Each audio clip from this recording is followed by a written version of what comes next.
అందరికీ నమస్కారం. నేను మీ ఆల్గనాని ఫ్రమ్ సజ్జన్ సమాజ్. ఈ దేశం కోసం ఈ స్వతంత్రం గురించి మనం మాట్లాడుకున్నట్లయితే మరి దాంట్లో చిరస్మరణీయంగా మరి ఎప్పుడు గుర్తుపెట్టినటువంటి ఒక ఏకైక అంశం సర్దార్ భగత్ సింగ్ గారి మరణం, ఆయన యొక్క త్యాగం, మరి ఆయన మిత్రులు మరి రాజ్గురు గారు కానీ సుఖ్దేవ్ గారి గురించి కానీ వాళ్ళు ఈ దేశం కోసం చేసినటువంటి త్యాగం మరి చిరస్మరణీయం. ఈ దేశం ఉన్నంతసేపు కూడా మనం వాళ్ళ గురించి ఎప్పుడు కూడా మాట్లాడుకుంటూ ఉంటాం మిత్రులారా. మనం ఆయన గురించి ఈ ఆస్పెక్ట్లో ఒక్క నిమిషం గురించి మనం మాట్లాడుకున్నట్లయితే భగత్ సింగ్ గారు మరి వాళ్ళ మిత్రులు కూడా అతి చిన్న వయసులో 23 ఏళ్ల వయసులో మరి దేశం కోసం ప్రాణం విడిచారు. అది ఎలాంటి మరణం అంటే మరి క్యాపిటల్ పనిష్మెంట్ అంటే నేర స్మృతిలో దాన్ని అత్యంత హీనమైనటువంటి మరణంగా దాన్ని భావిస్తారు. మరి అలాంటి మరణాన్ని కూడా వాళ్ళు లెక్క చేయలేదు.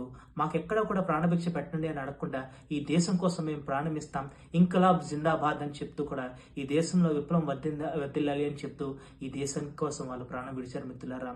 దీని నుంచి మనం నేర్చుకోవాల్సినటువంటి విషయం ఏంటి అంటే మరి ఈ రోజు మనం అనుభవిస్తున్నటువంటి స్వతంత్రం తాలూకు ఏ హక్కులైనా ఏ ఆనందాలైనా ఈ జీవితాలైనా కూడా వాళ్ళ యొక్క శవాల మీద మనకు వచ్చినటువంటి హక్కులు అనేటువంటి విషయాన్ని కూడా మనం ఆలోచించుకోవాలి. ఈ స్వతంత్రం మనకు ఊరికనే రాలేదు.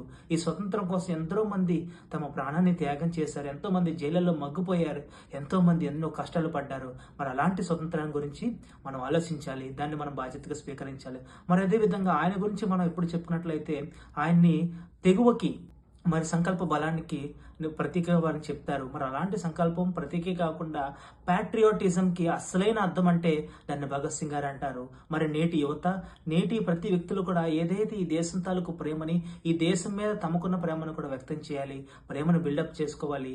ఈ దేశం కోసమే మనం బతకాలి, ఈ దేశం కోసమే మనం ఉండాలి, మన దేశాన్ని ఎప్పుడు గౌరవించాలి, మన దేశం ప్రపంచంలో ముందుండాలనేటువంటి ఆలోచన కలిగి ఉండాలి. మరి ఆయన సందర్భంగా ఆయన మరొకసారి గుర్తు చేసుకుంటూ ముగిస్తాను. జై హింద్, ఇంకలాబ్ జిందాబాద్.